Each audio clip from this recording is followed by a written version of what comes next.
And we are live. Well, hello, everyone. I just wanted to say a quick welcoming word before I hand this off to our wonderful panelists. I'm unfortunately in DC for a voting week with a packed schedule, and I can only stay for a few moments. I'm actually in the middle of a hearing right now, but I'm leaving you in great hands. First, thank you all for joining us this evening for our Higher Education Financial Aid webinar. This is certainly a webinar I would have loved to attend as I was attending some of my college courses, and we'll be looking forward to hearing about as I look for my children going into school in a couple of years. So I know it's a crucially important topic for many families in our district as our rising seniors begin working on their application to apply this fall. I'm a mom of 4, and while none of my kids have quite made it to this stage yet, I recognize how tough, confusing, and anxiety-inducing the financial aid process can be for families. Figuring out how to pay for a college education and still making ends meet while doing so is one of the biggest considerations and hurdles facing college-bound students. College is such an exciting and formative time that it really, we want it to be financially accessible to anyone who wants to attend. Federal financial aid offers students and families some great resources and options to make that aid possible. So for that reason, I wanted to bring together some experts to help guide you on how the financial aid process works. Joining us this evening are Mikie Challenger from the Office of Federal Student Aid at the Department of Education and Andre Maglione from the New Jersey Higher Education Students Assistance Authority. Our panelists will give an overview of federal and state resources for financial aid, and we'll have some time at the end to answer questions. I want to thank you again for joining, and with that, I'm going to hand it back over to Chris Williams from my staff to moderate, and good luck, everyone, and thank you to our panelists. Thank you. Thanks, Congresswoman. Thank you again to everyone joining us this evening. Just a quick overview of how this will go. We will hear from our federal and state representatives. First, we'll start on the federal side and then go to Andre for the state end. We will do a Q&A at the end. Happy to take your questions. If you have a question, please use the Q&A feature at the bottom of your screen. We'll be looking through those and we'll try to get to as many as we can. If for whatever reason we are not able to get to your question, we'd like to follow up with you afterwards. So look out for an email or a call from us in the next few days. If there's anything you didn't get answered on the webinar, you can also call our office. Our office number is 973-526-5668. You can also go to sherrill.house.gov and submit your question through our website, and we'll work to get you an answer. With that, I'm going to turn it over to Mikie for our first panel. Thanks, Mikie.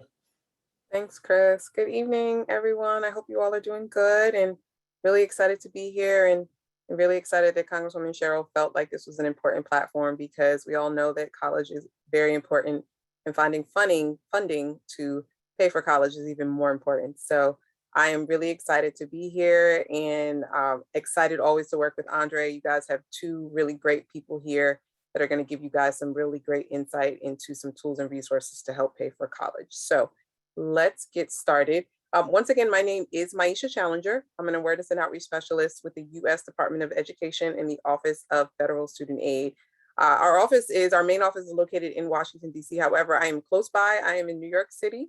So I am right across the water and really close to you all. So I'm going to share my screen so we can get started. Hopefully this will work. Please let me know that you can see my screen. Okay, can you all see my screen? Yeah, it looks good. Great, thank you so much. So we've got about 25 minutes. I'm not going to be long-winded, and I always go first, and then Andre's like, Mikie just talked about so much stuff. So I am going to be quick, and then I'm going to let Andre talk about some really great information. We're a great tag team, because I talk about a lot of federal information, and he talked about a lot of state aid. So I'm just going to talk about some financial aid myths. I also want to share with you all, because I'm not really sure who's on, and I know we've got about 75 folks. So I'm really excited you all are here. what grade level we're talking about. So I'm going to talk about the college preparation checklist because it's never too early to prepare for college. And then what and where to find the FAFSA form. We're going to talk about the FAFSA form. You all have heard that. Some of you are like, oh, this is about the FAFSA. Some of you are like, I've heard about it, but I wanted more information. We're going to talk about that. Who or what is needed to put on the form. And then I'm going to give you some federal financial aid tools and resources. Okay, so let's get started. So what is financial aid? So when we're talking about school, we're talking about assistance. Listen, college costs are rising. We are still in a pandemic. You know, a lot of us are still here and we're grateful for that, but some of us are needing to still attend school in the fall. School is still open. Assistance is still needed and people still need to apply for assistance. And so I always say that there's 4 pots of money. The federal government where I work gives money. The state, which Andre is going to talk about, gives money. The institution gives money, and then there's scholarships, which is also free money that you can go to corporations, organizations, they give out free money. So it's really important to understand that there's a lot of money available, but you just have to know where to look. So I always say the federal government, the state, the institution, and then there are scholarships that you need to be mindful of when we talk about financial aid, okay? And I believe you all will get a copy of this presentation afterwards. So no worries if you're looking at all this and like, oh my gosh, I want to keep this. We will send you all a copy of the presentation. So it's really important to understand when we talk about education. I'm not going to sit here and say, we're just talking about 4-year. Financial aid is available for private, public school, 4 years, 2 years, community college, career school, technical school, part-time, doesn't necessarily have to be full-time. So it's always important to understand that financial aid is not a one type, it's just for 4-year private or public school. It's really for a lot of different variety of educational options that are available to students. And you then decide what works best for you. You have options. I want you all to understand that, okay? There are definitely options for you. So I want to do a quick assessment of myths, because I feel like people think of the FAFSA form and they're like, oh, it's just loans. I'm not taking out loans. There are a couple of myths. So the form is too hard to fill out, the FAFSA form. I'm going to talk about what the FAFSA is. Well, the FAFSA form, I wish I could see by a show of hands how many of you have filled out a FAFSA form recently. The FAFSA form is a lot easier than ever. It is an online application.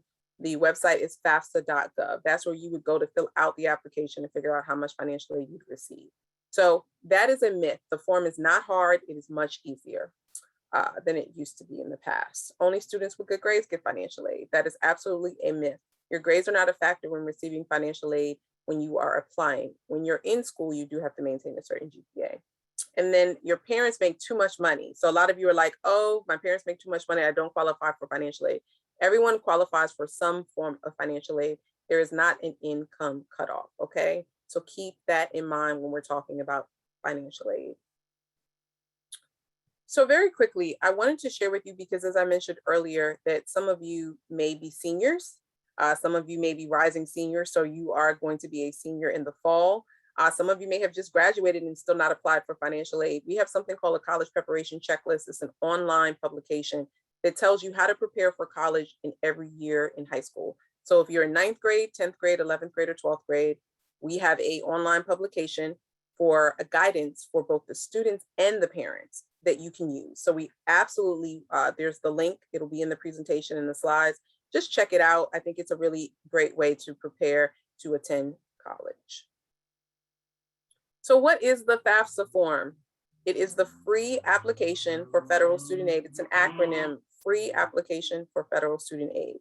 Your college uses the information you put on the FAFSA form to determine how much eligibility or aid you will receive. So you cannot receive any federal financial aid. And most of the time, Andre's going to talk about the state and institutional aid unless you have filled out the form. Again, a lot of states and colleges use the information on the form to assess how much assistance you can also get from other entities, okay? So where do you complete the form? I believe I told you guys it's online, fafsa.gov. So there's 2 ways to fill out the form. If you have a desktop, you can go to fafsa.gov, but we've also given you 2 additional options. We have a mobile app, the My Student Aid mobile app, which means you can go on your phone and fill the app and go to the app and fill it out. But you can also just go to your URL, go to your browser, put in fafsa.gov and use your phone just like it would be when you were on your desktop, and you can interchange them. So if you start on the mobile app or you start on your phone, and then end if you start on your desktop. Maybe when you're headed home, you want to start filling out the FAFSA, but you want to stop, you save it. And then when you get home on your computer, it'll save exactly where you left off on your phone. We've just given options. So again, there are many different ways to fill out the FAFSA on your desktop, using the mobile app, or just using your phone, okay? Here is again another example of what I just mentioned. Studentaid.gov is basically our integrated FAFSA form. Basically, it's our website, but you can also fill out the FAFSA by going to studentaid.gov. The FAFSA.gov is mobile responsive, and then the My Studentaid mobile app. This is again just what I reiterated to you all. So if you graduated, you're filling out the 21-22. So let's say there are seniors on here that just graduated. First of all, congratulations. You guys made it through a really tough year, going through the pandemic and still making it through. So congrats to you. Maybe you have not filled out the FAFSA form. You're going to fill out the 21-22 FAFSA. That means you're going to school this fall, okay?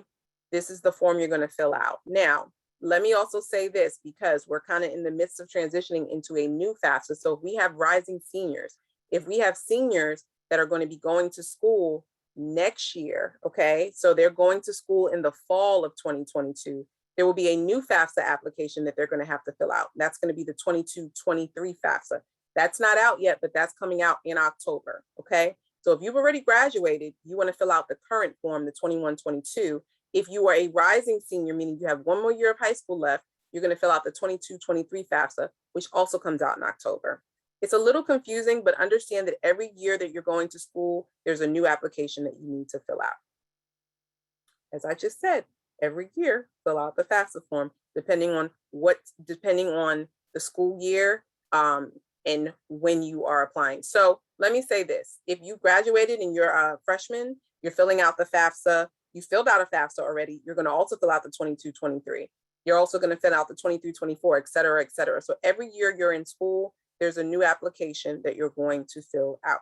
It's not just a one and done thing. Now, what type of aid is available to students? There are 3 programs that the federal government offers. There are 3 federal financial aid programs, say that 4 times. Grants, which are free money, loans, which are money that has to be repaid, and then work study, where you work part-time. Those are the 3 federal financial aid programs that we offer by filling out the FAFSA form. There are questions on the application. One of the questions is, do you want to be considered for work study? We always say yes. Some of the funds are need-based. So some of the funds are first come, first serve. For work study, that is money, that's a pot of money that the school provides to you. Once you have used that money, it's done. So even though you want to be eligible for that, it is a first come, first serve basis. Now, when we talk about loans, people are like, I don't want to deal with loans. You know, loans are an investment. I always ask that question when I talk to students and parents. I do a lot of outreach, and I always ask, are loans bad? And they're like, yes. They're like, it depends. Costs are still going up. When we talk about college costs, we're not just talking about tuition. We're talking about room and board, books, supplies. All of that adds up. So again, that's why there are many different options available to you from the federal government. And then on top of that, there's state aid. On top of that, there's institutional aid, because we talk about these costs that continue to rise. These are the 3 federal programs: free money, borrowed money, and earned money. Work study can be on campus or off campus, part-time. And again, you can use that money to help pay your educational expenses. Now, when we talk about loans, we've got to talk about interest rates. Interest rates change every year, and there are a new set of interest rates. Starting July 1 of this year, we have new interest rates for student loans. And you can see here, and it's very important to be mindful that Congress sets the interest rates, okay? So a lot of people are like, why did the interest rates change on my loans? What is the back and forth? Congress sets the interest rates. We are just the messengers through the department. These are the current interest rates through July 1, 2020. They may change. Understand that if you take out a loan, this will be the interest assessed on the loan. You can pay the interest off while you're in school, or you can wait until you're done to pay the interest on the loans. And there also is a grace period. People think, oh my gosh, I'm taking out loans when I'm done. I've got to, pay back $40,000 in loans right away. There's a grace period, and then you can sign up for the best repayment plan that works for you. Now, who should complete the FAFSA form? There are certain criteria to be eligible to be eligible for federal financial aid. You must be a U.S. citizen, or eligible non-citizen. So we have a criteria and a list of individuals who apply, who are applicable for an eligible non-citizen. So you might be here on a student visa. There's a list that we have in case you're not sure. But again, a US citizen. Right now, DACA students or undocumented students are not eligible for federal financial aid. However, there's some state aid that is available, or institutional aid or in-state tuition, depending on the state, that is available to students that are undocumented or DACA students. Andre may speak about that. But again, federal financial aid is not available. You must have received a high school diploma or a GED or homeschooling, and then you must have been, as a male, registered for the Selective Service. Now, there's been a lot of buzz about changes to the Fafsa form, and there are going to be some big changes that are going to be happening in the coming years. But for right now, these are the questions that you must complete in order to fill out the application. So what is needed to complete the form? We just talked about it. Diploma, GED, social security number. You also must be enrolled in an eligible program. A lot of people apply for financial aid and they're not going to school. It's based on going to school and receiving assistance. And then I mentioned earlier that your grades are not a factor, but there is something called SAP, Satisfactory Academic Progress, where you must maintain a certain GPA or you could lose your funding, your eligibility for funds. So we don't want anyone to get bad grades. We understand that school is going to be tough, but you could lose your financial aid if you don't maintain a certain GPA. The financial aid office will let you know. Again, sometimes it's really important to reiterate some of the essential things you need to know when you're filling out the form. There's also something called an FSA ID. So at the end of the form, you have to sign it. Your FSA ID is your signature. It's a username and password that you will create. And that's what's used, both you and the parent both need an FSA ID. So when you're filling out the FAFSA form as a student, if you are dependent, we're going to talk about that. Your parent also needs an FSA ID. Also, records of untaxed income. Your mortgage is not something you put down on the FAFSA form. There are specific questions, and we also have help options to help you if you're not sure about what the question is or if it's applicable to you. So your taxes is also a big thing when it comes to the FAFSA. So there's not a lot of documentation, but some of the key things are your parents' information and also tax information. So if you've worked or your parents have worked, we require tax information on the FAFSA form. We have something called the Irs Data Retrieval tool, where the tool will extract your tax information from the form. So we talked about cycles when it comes to the FAFSA, right? So I said that if you have graduated and you're going to school this year in the fall, you filled out the 21-22 FAFSA. The tax information for that year will come from 2019's tax information. So what we did is we used to ask for a year back, so 2020s, and we said, no, let's just do something called prior, where instead of asking for a year prior, we decided to use 2019's tax information. That way, the information is in there, and then usually people, unless something has changed drastically, that information is usually already in the system from the IRS. That information is extracted into the FAFSA form. You can also put the information in manually. Everyone doesn't qualify to use the Irs Data Retrieval tool. So if you can't use it, that's okay. You can still manually put in information. Now, I did mention that there is going to be a new cycle that is going to be coming out this year, the 22-23 FAFSA, right? So for that is where instead of 2019's information, you're going to use 2020's information, okay? We'll go through that, and I'm sure some of you have questions, but just know whatever tax information is needed, you can extract it and use it, and the Irs Data Retrieval tool will be a very helpful tool to help you with your taxes to put it into the FAFSA form. Now, very quickly, dependency status. When you fill out the FAFSA, you're either considered independent or dependent as a student. If you're dependent, it means you're dependent on a parent, both parents. If you're independent, it means that there is not anyone supporting you or you fall under one of these criteria. Let me retract that statement, because that is the horrible thing to say that, it's just you. That does not make you independent for FAFSA purposes. For FAFSA purposes, these are the criteria that make you independent, which means you don't need parental information. At least 24 years old, married, graduate or professional student, veteran or member of the armed forces, orphan or ward of the court, an emancipated minor, homeless, or legal guardianship. A lot of these situations are legally binding. So for example, when we talk about legal guardianship, court ordered. So that means that the court, and there's documentation. Now, let me also say this. If you think you're independent and you check this off when you fill out the FAFSA, it will ask you, do you fall under one of these criteria? There's something called verification where the school will ask for supporting documentation. Once you provide that, then they will award and assemble an award package for you. But the school is at the school's leisure to decide to ask you for supporting documentation when it comes to the information you're putting on the FAFSA form. So if you don't live with your parents, some people are like, well, I don't live with my parents, that means I'm independent. Just because you don't live with your parents doesn't mean that you're independent. So there is something called special circumstances where, let's say you've left home due to an abusive relationship, your parents are deceased. This is where you would talk to the school if you didn't have parental information, and then they would deem this something called a dependency override, where even though you don't have your parents' information, they would still award you financial aid. However, every situation is not a special circumstance. If your parents just don't want to provide your parental information and you live with them and you're dependent on them, then unfortunately, you only qualify for unsubsidized loans. So if it is not a special circumstance, you only qualify for unsubsidized loans. Again, you can't be considered independent just because your parents refuse, okay? And if your parents are a citizen, or if your parents are not a citizen and you are a citizen, you still qualify for federal financial aid. That's another thing. People assume, well, if my parents are the citizen, but I don't qualify. Your parents can put in zeros on the for their social security number on their FAFSA, and you can still submit the FAFSA as long as you're a US citizen and still qualify for federal financial aid.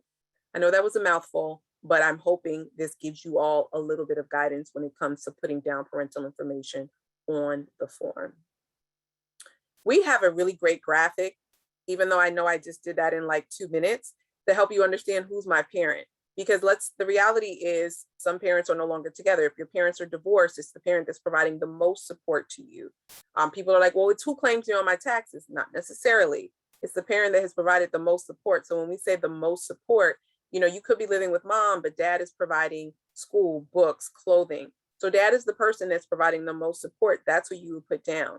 The way that the rule works is that if you split time equally, it's the custodial parent. It's the parent you're living with the most initially. Now, if you split time equally, it's the parent that's providing the most support. It's tough, but I guarantee you all, this is something that you all will get used to as you continue to fill out the application. And if you have questions, you can always call us. I'm going to share a 1-800 number, and then you can always talk to the financial aid office at the school that the student is wanting to attend. And then very quickly, we have a lot of great online resources. We have a Facebook page. We have a LinkedIn page. We have an Instagram page, which is new and exciting. These pages, our social media platforms, provide a lot of information to help you during this process. Listen, it is not easy. I'm not going to sit here and say, oh, it's a breeze. You've got to understand how to prepare. You've got to look for scholarships. You've got to figure out what the form is. You've got to, if the school is asking you for information, what do I give them? How do I know what to put on the form? What if I get stuck on a question? We have a lot of really great information for you. Now, on this page at the bottom left, you see that 1-800 number? That is a really great number, Monday through Friday, Saturdays and Sundays, English and Spanish. If you have a question, you can call us. We will be able to help you in this process, okay? And then one more thing, studentaid.gov. I mentioned earlier, the FAFSA form, we put in fafsa.gov. We've incorporated studentaid.gov, but studentaid.gov is the hub for where you can find information. So understanding aid, applying for aid, managing loans, completing the process, all that information just to learn is on this page. So I encourage, whether you're a parent or a student, we even have a parent section on this page. Check it out. These are just screenshots of information you can also find on the page. And then at the very bottom, we also provide, it's not in this screenshot, state deadline. So if you're not sure what your state deadline is, and I know Andre's going to talk to you guys about all of that, you can find that out also on our page. And again, this is just another reiteration of all of our social media resources. Okay, that's it for me. I am going to stop sharing and turn it back over to Chris. Thanks, Maisha. That was really helpful. So again, if you're just joining us, we're going to hear from from Andre on the state end next. If you have a question, we are going to get to those at the end. Please use the Q&A feature at the bottom of your screen if you have a question, and we'll do what we can to get to as many as possible. I know a lot of people are wondering if we're able to share the slides as a follow-up to this. Yes, we will send out a follow-up email out to all the participants and make sure you have that information. So with that, I will turn it over to Andre with some information from the New Jersey Higher Education Student Assistance Authority. All right, hello everyone. Hello Maisha, hello Chris, thank you guys for having me. Now I'm going to try to share my screen. And I start right from the back of it. Okay, here we go. Let's go right from the front. I'll go like this. And is my screen shared at this point? No? Yes, it looks good, Andre. Oh, good, great. Okay, Maisha has given you tons of great information about the application process. It is so crucial, that application process, to make sure that application is completed properly. Great. If not, there's chances to make corrections. But that is really the essential part of the financial aid process, to know when the application's due, make sure you complete it properly and get it submitted in. Again, my name's Andre Maglione. I'm the Director of Student Financial Aid Services for New Jersey Higher Education Student Assistance Authority, HESA. Some say HESA, but it's actually HESA. And welcome, obviously, to this session. It's a great learning experience for you to understand this whole process and hopefully demystify it so that you understand more and more of it. So yes, today, so I'm going to get started. I'm going to click. We've been around since 1959. We're your state authority or state office for financial assistance. We do everything for free to assist you through this process. Our staff is available to you. My staff has, if you add it all up, we probably have hundreds of years of financial aid experience. We process $500 million worth of state grants every year, about $500 million worth of state grants every year, probably more than that, as well as about $300 million worth of NJ class loans, and we'll talk about all these different programs. So we've been around since 1959, your state entity. We're in Hamilton Square, New Jersey, right off Quaker Ridge Road. And our job is obviously to help you guys pursue that college education, get the right financing, grants, scholarships, all the free money you can initially to make sure the college is the most affordable it can be for you. We create all these different publications, Going to College in New Jersey. We even have a consolidated state and federal booklet that covers all the federal and state programs, the Financial Aid Dictionary, the Student Loan Guide, 8 steps on how to apply for state and financial aid, and a whole bunch of tools and videos to help you guys through the entire process, as well as a phone number, which I'll give you at the end to help you out if you ever need assistance. Okay, so we'll get started here. Just real quick, the goals of the financial aid, right? They have a goal in that financial aid office. They evaluate your family's ability to pay all those educational costs. They do try to distribute limited resources in an equitable manner to as many students as possible, providing a balance of gift aid, right, and self-help aid, which we would call loans. So that gift aid is obviously free, you don't have to repay. Self-help aid is those loans that you have to repay. But again, that is an investment in your future. So, we look at it that way. And of course, they have this bottom bullet, which is, as I was the director of financial aid for many, many years, my entire adult life, I've been doing financial aid since 1982. The implementing federal and state regulations, as well as providing all these different bullets and as much money as we can to these students, is always a very difficult task. Those federal and state regulations probably, if stacked up, probably go way above my head, and I'm about 5'9.5". So after that said, I think one of the most important things, I've not only been a director of financial aid for many of the years, I worked for the U.S. Department of Education for a short time, auditing some colleges and universities, but I've been with New Jersey Higher Ed for 17 years. One of the biggest issues that most families have is getting organized to ensure that they don't miss any deadlines. Deadlines to me is truly the biggest problem that most families have. It's not completing the application. They usually get that done, but usually it's after the deadline date. So what we try to do is try to get you as organized as possible. So for example, this is my nephew. For my children, like I said, I've been doing financial aid since 1982. I had to do one of these spreadsheets for my 2 children who are now done college. So I'm all done. They got done in 4 years. I'm very thankful to that. Still on the payroll, but still helping them out a little bit, but we got them through that process in 4 years. So here's what I had to do for my nephew. And I have about 13 nieces and nephews. So this is probably my 4th one in. So I worked with my brother, obviously, to get him to get organized in this way, list all the colleges that my child was interested in applying to. Now, this list for my nephew was much longer than this, but we narrowed it down to those applications that he was sending out. For example, Rutgers, NJIT, Rider, Mercer County College, just to have that one in the bag, Montclair University, Rowan University, Syracuse, Swarthmore, and they were the ones that my nephew applied to. So we had to, get organized, get those lists down. Then we had the more light shaded, I guess you'd call that like a yellow beige color. They were really my nephew's columns, Common App, that's the application to apply for these colleges. Was there an essay required? Of course they wanted that. And the status, did he submit them? That's really all I wanted to know. And then those ones in the blue were really my columns, or my brother's columns, since I wasn't paying for his education, is to make sure we got all the applications. And Mikie did a great job explaining the FAFSA column and the application process. But there is another application only for a small percentage of the schools called the CSS profile. You'll see that in my first column. And that usually has a very early date.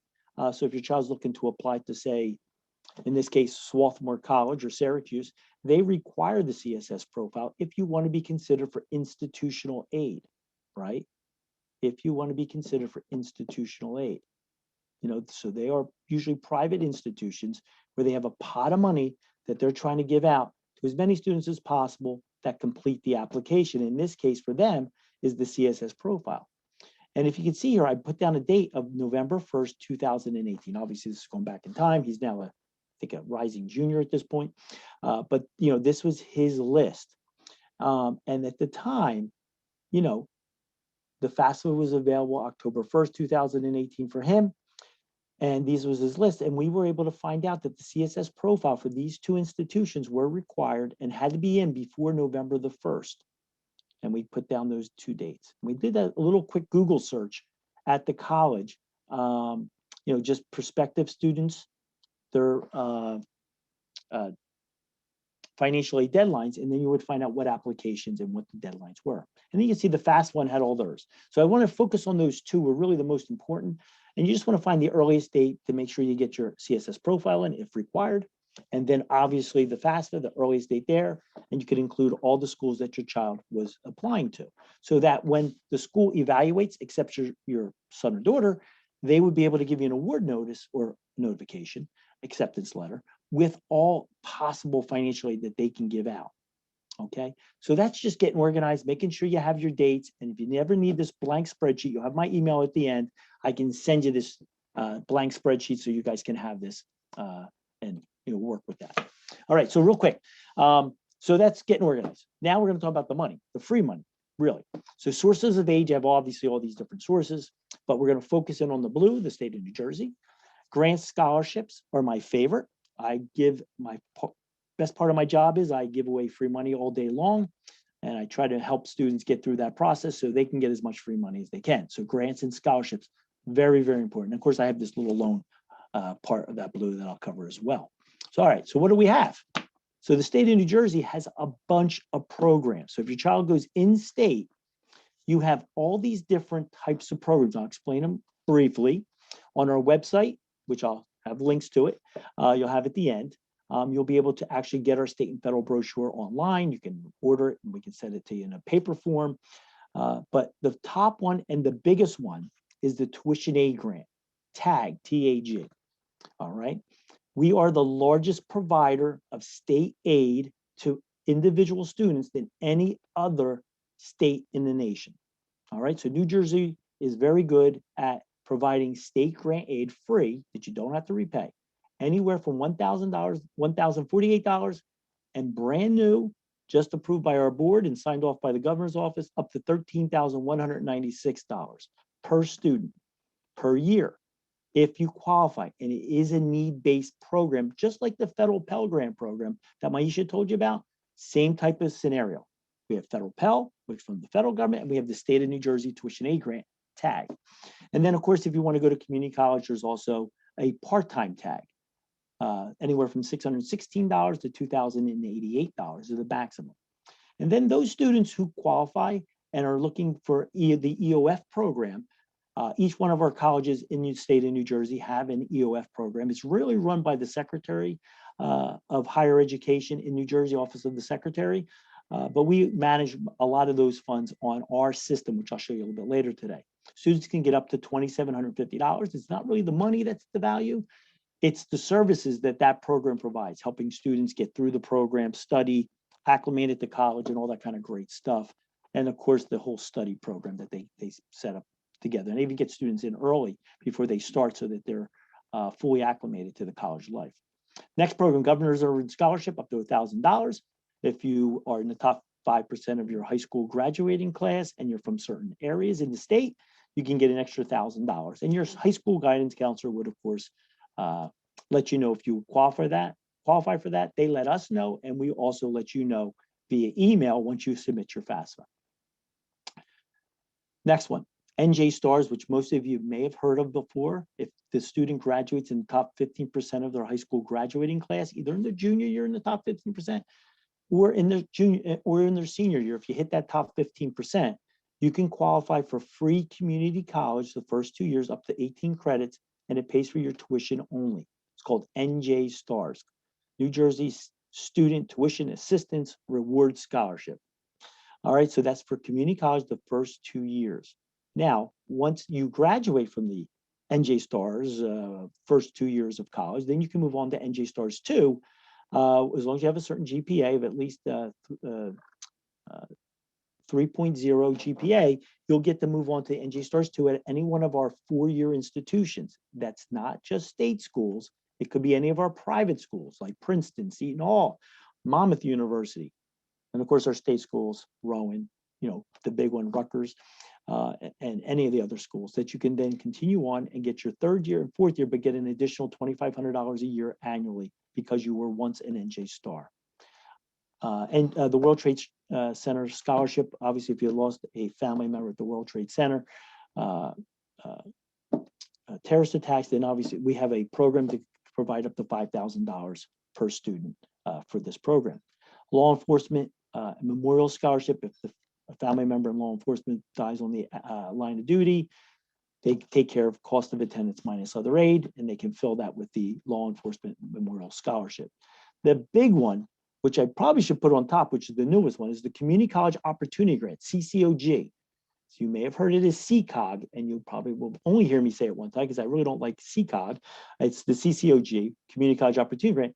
If your adjusted gross income for the FAFSA year that you're filing is $65,000 or less, from 0 to 65,000, you get free tuition and fees at any of our community colleges for the first 2 years. Now they're also working on, which they've signed the governor. So if you're ever once a CCOG student, you could also move on to the 4-year institution, state school only, where you can continue on and get still free tuition and proof fees. And then they'll also have a sliding scale if your income grows. It won't be 100%, but maybe it'll be 75%. They're still working out the details for that, but this is a great program. So if you can take advantage of it, it would be great to get those first 2 years in for free, saving you tons of money. And then the newest thing is, well, it's not new, but NJ Best is a college savings plan.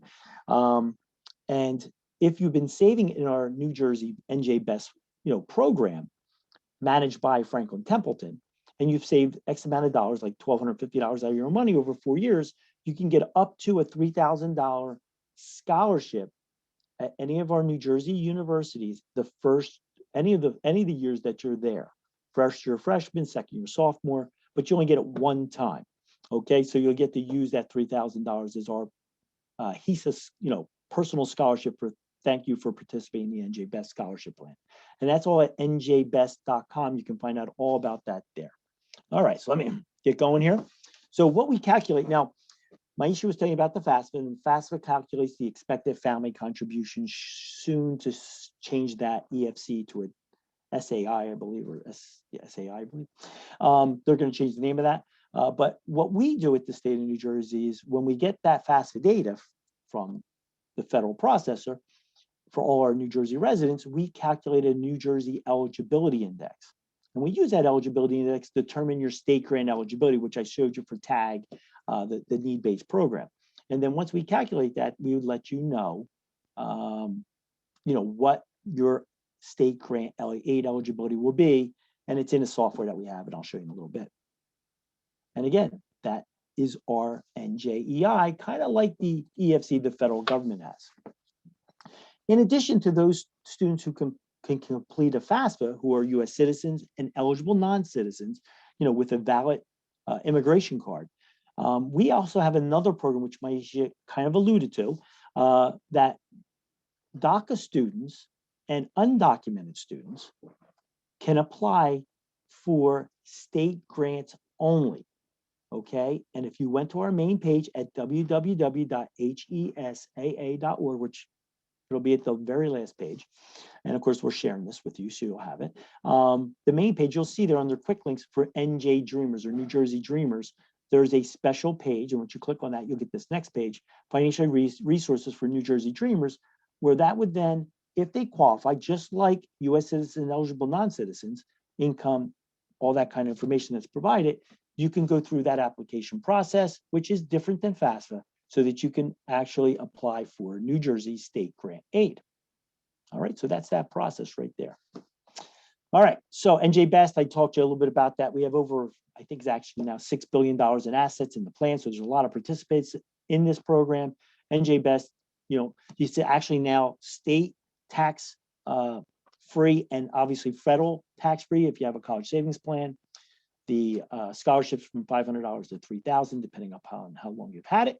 So I just want to let you guys know that if they go to a New Jersey school, you can cash in on that scholarship.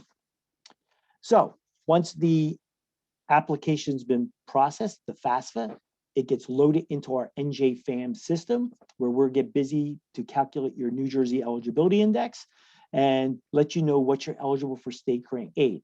This is the main page. You can get to it from our HESA main page under NJ Grants, and you'll be able to come out, create a registration, log in, and it's not the same as the federal system, because remember, FAFSA is federal, we're state of New Jersey. We don't share the usernames and passwords, so you'd have to come here, create your own login. I'm sure that many of them created the same as their FSA ID. For the federal side, they probably try to do the same thing here so that it doesn't confuse them. So they'll have one username and password for both sites. And this is where they'll come in, and we have a very simple list. One is the to-do list, where if we will show you in there if you received your FAFSA, if we did receive your FAFSA, you can view and update your school. So if you're looking at a few different schools and you want to see, well, what would Monmouth University be, and it's not on your FAFSA, you can actually add it to the list and see if you would be eligible for state grant aid instantly. And then if it is, then obviously you probably want to go back to the FAFSA, add that Monmouth University so that we get that information here and we'll process you for state aid because you then changed and went to a different school. You can apply for online scholarships here that we have. So you can actually log in and take a look at some of our scholarships. And the big one is awards and eligibility information, where you'll be able to see your awards and eligibility or see why you maybe did not qualify, okay, for state grants. You'll be able to see notifications of all the different notifications we've sent to you. So we keep it kind of simple. It's an easy to-do list.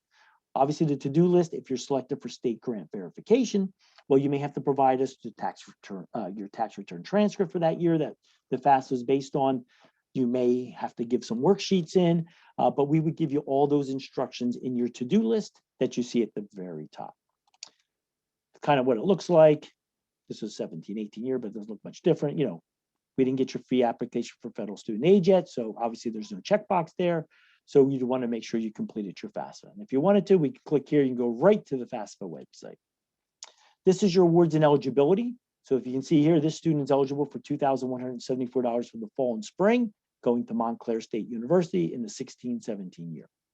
You can see here these little yellow, they look like teeth, a tooth to me. If you click on it, it would say that you're awarded. I think they were actually a little, I don't know, a diploma or some type of award certificate, but that shows that you are awarded. And we have a slide there to show you what those award little symbols mean. All right, so that's all the free money. All right, so we want to focus on free money, but if that is not enough, and you've done everything Mikie has told you, you've done all your deadlines right, you've submitted your application, your FAFSA, any CSS profiles, you've obtained scholarships from private sources, you talk to your high school guidance counselor to see if there's any local scholarships, you may want to talk to the Kiwanis Club or your local organizations to see other types of scholarships they may have. You may want to also talk to your parents' employers, okay? Some of the parents' employers, or even the grandparents, if they're retired, some of their former employers have scholarships for their grandkids or children. So you want to make sure you explore all those different opportunities to get as much free money as you can. But after you've done all that, what happens? Well, Mikie told you about the federal student loans, which the federal government has, and you know, if you need them, they're there. You should take them. And they have some very good rates for them. For those types of loans from the federal government. But if that's still not enough, you have us. We obtain, as you can see here, extremely low interest rates. For example, for this year, families who need extra money can borrow at 2.99 for a 10-year program. And if they sign up and for auto pay, it's actually get an extra 0.25% off at 2.74% fixed. A 15-year fixed is 3.50, interest only while they're in school, and there's a 20-year no payments while in school at 4.75. So that would be the highest. And we do have an administrative fee that we charge of 3% on all loans. So if you borrow $10,000, it's a $300 cost if you needed that. All that information is at www.njclass.org. So you have it. Because you're a New Jersey resident, you have access to those programs. Even if your child goes out of state, they go international. It covers off-campus housing, whatever it needs. If you need it, it is there. So you guys can use that in addition to any of the other programs that are out there. This is a calculator. There's a calculator to see what it would cost, say, if you borrowed $16,000 at 2.99, $159 a month. You know, have that little calculator out there as well. Here's all the HESA services. There's our main website at www.hesaa.org. Our main grant page is www.njgrants.org, where it only has grant information, all the free money, all the stuff I talked about today, and probably a little bit more. And then, of course, the NJ Class page, which are NJ Class loans from the state of New Jersey. All right, customer care. We do have a customer care line, but the COVID thing has set us back a little bit over the year. We're doing everything by email at client_services@hesa.org. So if you ever needed anything, you just want to have a general question, you can hit the client_services@hesa.org. That email address is all over our website at hesa.org, njgrants.org, or njclass.org. So you can reach out to us there. I have just didn't update it with that there, but I do have my email address, which you guys are more than welcome to reach out to me at any time with any question, whether it's divorced parents, separated parents, how do we handle this? How do we apply for that? I'm here to help you guys out if you ever need any type of assistance. You have my direct number, bypasses my administrative assistant at 609-588-3300, extension 1400 will come directly into me. And I think we got everything, unless we got a whole bunch of questions, Mikie. I have a feeling. What do you think? We have a lot of people here. So There's questions, definitely. Yep, we have about 10 minutes here for questions. So if you guys are ready, we'll get to as many as we can. Again, if for whatever reason we're not able to get to your question, we will make every effort to follow up with you and get you an answer. So with that, our first one is it true that the new FAFSA no longer takes into account if I have multiple children in college at the same time? Yeah, so I see a lot of questions are about all these new things that everyone's hearing about, right? There's been all of this rumbling, I know, and my job is going to be very difficult over the next couple of years, trying to provide clarification for things. So um, let me say this, don't believe everything you hear yet, right? For right now, the reality is that who is in your household is still relevant. So still fill out the FAFSA just like you have been told up until this point. I would not change or shift anything until guidance has happened. There is going to be some significant changes that are going to be occurring to the FAFSA, but there's at least two to three more cycles that will occur before those changes happen. So be clear that today, your household size and how many people are in the household still does matter, and still fill the FAFSA out that way. Okay. And just to piggyback off that, the state of New Jersey takes that information, and we would use, right now, we would use all the people in the household, how many go to college. If it's 3, we would use that in our calculation to determine the NJEI calculation. So yes, that's important. Maisha said, yeah, keep on putting it in, keep on completing the FAFSA, and we'll see what happens as time goes on. Great. Our next one comes from Nicole. If you already have student loans through FedLoan, which company will be taking over? I heard that the contract with FedLoan will expire in December, and she also thanks you for being helpful here. Oh, so sweet, Nicole. Nicole's like, yeah, let me give her the hard questions. Yes, FedLoan. So one of the loan servicers, you all have seen it in the news, is the contract is set to expire in December. The department has not provided any guidance, and I don't have that guidance on who will then take up these the loans that were serviced by FedLoan. So you just need to stay tuned. I am going to say with 100% certainty that we will be providing correspondence to the existing loan holders about who their new servicer will be when the time is right. Okay. Thanks, Nicole. Great question. Sorry, I don't have more context, but right now we haven't given any direction, but you will receive correspondence on who will be the new servicer at the appropriate time. Okay. Stay tuned. Great, thank you. Let's go to a state-focused question. David would like to know, does New Jersey state aid only apply to students attending to college in New Jersey? Yes, so pretty much all our state grants, almost all, are focused to New Jersey residents send their kids in state. So NJ Stars, TAG, community college, opportunity grant. Yes, all those would be geared towards only the free money towards in-state in almost all cases, except for World Trade Center. There's a few other of those unique scholarships that may leave the state. So if you ever had a question, if you had thought you were qualified, let me know and I'd be able to assist you through that process. Just to piggyback off that one, Vicus, sorry if I'm mispronouncing that, but is financial assistance available for out-of-state universities like MIT, Stanford, UPenn? Is it available for private institutions? Federal goes everywhere. It does. Right? Yep, federal goes everywhere. So you got all your federal aid that you can, if you qualify for your federal student loans, the federal Pell Grant, the federal SEOG. The state of New Jersey, our free grants most of the time stay within the state. The only thing that leaves is our NJ class loan that can go anywhere. So, and just to piggyback, that's why I was like wondering, so it's interesting because people are like, well, if I live in New Jersey, you know, private school costs more. People assume it costs more. So they're like, is there more of a need? Again, the information you put on the form, your EFC, and then also the school, you also have to realize, and this is why we always say to people, apply to more than one school, right? Because the reality is each school is going to give you a different amount of financial aid. So if you're going to school in state versus out of state, will they take that into account? Does that mean you're going to get more money? Not necessarily, but at the same time, it's important to apply to schools in state and out of state and then weigh your options because each school is going to cost. MIT, I can't even imagine, Andre. I think your son, where did your son go? George Washington. So that was the most expensive at the time, 8 years ago. Yes. There we go. My daughter went to NYU. She just graduated. So I think that was probably the next most expensive.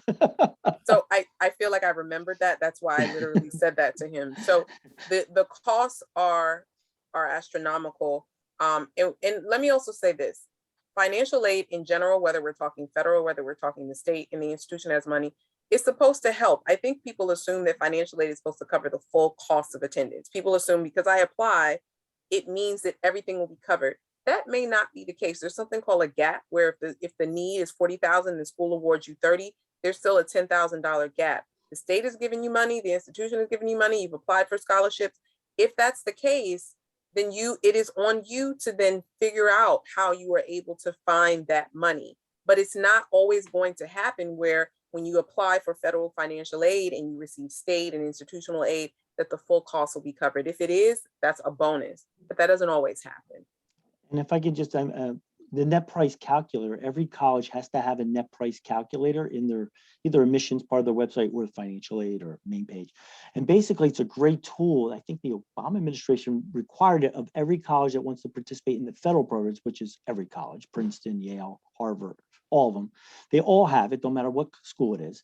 And that's a good place if you have a young child looking at Drexel, whatever school, MIT, you can go out and use their net price calculator and kind of estimate what it would be. Now, some have very elaborate ones, like Seton Hall in New Jersey has a very elaborate one. They're going to ask you what the SAT scores are, what the GPA is, and they'll be able to narrow it down and go into their universe of students and say, listen, we have students just like you, families just like you, and they're paying this net price. So you can get a good idea of what that net price should be coming out of your pocket. Basically, they're going to figure out what the scholarships would be. So it's a really great tool to use, because I'll give you a quick example. My daughter, she had a whole bunch of schools. None of them were in New Jersey, but NYU gave her some money. But there was this one school in California that gave her $66,000 a year out of $68,000 a year. It would have cost me $1,000 a semester, which would have been great, $8,000 for a 4-year education. But she did not choose that school, unfortunately. No. I cried for like 3 days.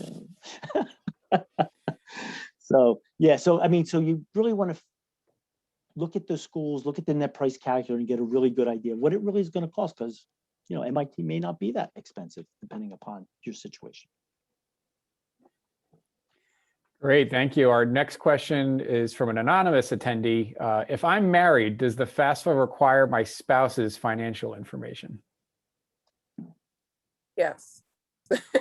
So there is a drop-down menu when it comes to information that says, are you married, remarried, divorced? Now, if you're the one applying, so I was going to say it depends. If it's the child that's applying and they're living with a married parent, so that's another question we get, is if I'm living with my mom and she's remarried, do I have to put my stepdad's information? Yes, you do. If you're married, the FAFSA is going to ask you for that information as well as your tax information. So here's the reality as well. It's a lot of money that's being provided, right? And so the schools and the Department of Education need as much financial information from the individual to really assess what their need is and try to assemble an award package with as much. I always say the more the better, only because all of that information, again, the EFC, and someone mentioned that is going to go away. It's going to be replaced with something called a Studentaid index. Again, for clarification, because people are like, expected family contribution, what is that, right? So there's definitely changes, but just understand that all of the financial information that's asked, that's applicable to you, again, applicable to you.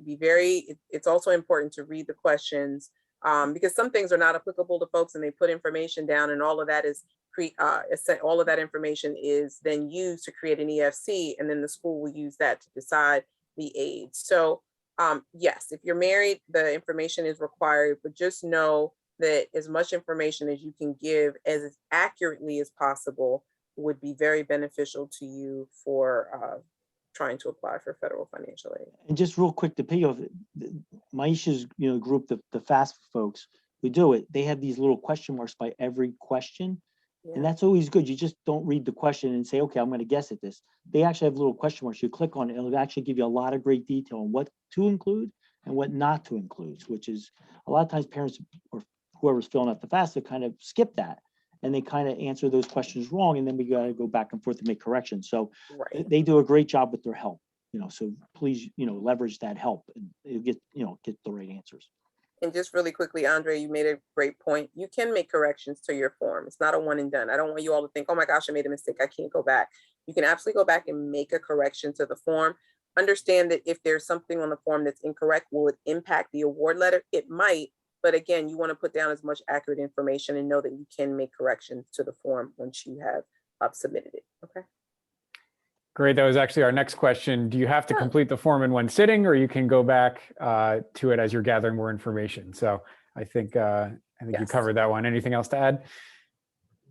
No, that's it. Yeah, I mean, you can go back. And let me also say this, I didn't mention this. You can put up to 10 schools at a time on the FAFSA application. I mentioned you want to put down different schools because school A may give you 5, school B may give you 6, school C may give you $20. And like Andre mentioned, $1,000 a semester. I feel your pain, Andre. That is I won't say rare, but to have the majority over 60,000 paid is wonderful. And be mindful of that too. I mean, if you have a school that has the capacity to cover the cost of attendance, and remember, it's that particular year. So remember, we talk about every year. Does that mean the next year the student will get the same amount? Maybe, maybe not. It just depends. But the likelihood of receiving aid and assistance is very probable. So yes, you can absolutely go back and make changes to the form. Okay, great. Dee would like to know which scholarships or aid are available for people attending a graduate school at a state school. So this one is focused on graduate students. Andre, is there any money from New Jersey? No, if you're once an EOF student in your undergrad, the EOF program may stretch out to the graduate school for you. But mostly you have to work with the institution, see if there's any Ferguson scholarships or for graduate students. There are some scholarship searches out there. If anyone wants to email me, I actually have a slide I do for financial aid nights where it has a whole bunch of different financial aid or scholarship links that you could use to kind of hunt out some type of free money to help you pay for college. So if you're more than welcome to reach out to me. Yes, and the federal government does not have scholarships for graduate students. We have loans. We have unsubsidized loans. We used to have subsidized loans where the interest was paid, was covered. We only have unsubsidized loans for graduate students, but I know you're looking for free money. For grad school, it's kind of one of those, you've got to do your due diligence, but there are tons of apps and information online now for scholarships. So definitely take advantage of the search engines to look for additional funding. Correct. Free funding. Okay, I think we have time for one more here. If your child is going to college in September 2022, do we fill out FAFSA this October, even before the student applies to colleges? That person should know the answer based on what we told them. Yes, Yeah, they are. They absolutely are. They're going to fill out the 22-23. So even though they're going to school next fall, they're required to fill out the application that's coming out this fall, October 1. The FAFSA used to come out in January of the same year. So that was the thing. I don't know if you guys remember years ago, not years, a couple of years ago, maybe 2 or 3 years ago, and we moved it back to October to kind of align with some of the school deadlines, but also to give a little more time. So if they're going to school in 2022, they're going to fill out the 22-23 application, which is coming out in a few months this year. Yeah, and just remember, be organized. You don't have to do it October 1st, but you should know the deadlines for the colleges that your child's going to apply to, because in a lot of cases, they're not really, the deadline may not be till January 1st of 2023. So you just want to know your deadlines, just so you don't miss a deadline. Some may be earlier, some may be later. So you just want to know the earliest of all the dates of all the applications they're sending and say, hey, okay, November 15th is the date I have to get it in by for all 6 of these different schools. So you don't have to submit it one time with the 6 schools listed on there. So you're done. You got it all done in one fell swoop. So yeah, know your deadlines. Thank you so much for that. Andre, I just wanted to emphasize, I keep saying October 1 because that's when it starts, but it's an 18-month cycle. You have time, but that's the intentionality of that I want you all to think about when it comes. You need to be applying as soon as possible. You don't want to wait Because remember, I said some money is first come, first serve. Some money is based on need. So that's not going to go anywhere. But again, because a lot of people want to know how much aid they're going to get, and that's going to decide whether or not they go to the school. So the earlier, the better. You got it. Yep, that's absolutely correct. Yep. Great, thank you. So that's about all the time we have today. If we didn't get to your question, we'll be following up with you over the next day or so and do our best to get you an answer. On behalf of Congresswoman Sherrill, thank you all for joining us. Thank you to our panel, Maisha and Andre. You guys are a great team, and we can't thank you enough for your expertise and being with us this evening. So with that, we're going to sign off here. But like I said, if you need to follow up with our office, you can go to sherrill.house.gov and contact us through our website, or you can call 973-526-5668. Again, thank you all so much for joining us. We hope this was helpful, and we look forward to seeing you soon. Take care. Good luck. Bye. Thank Bye. you all for attending. Bye.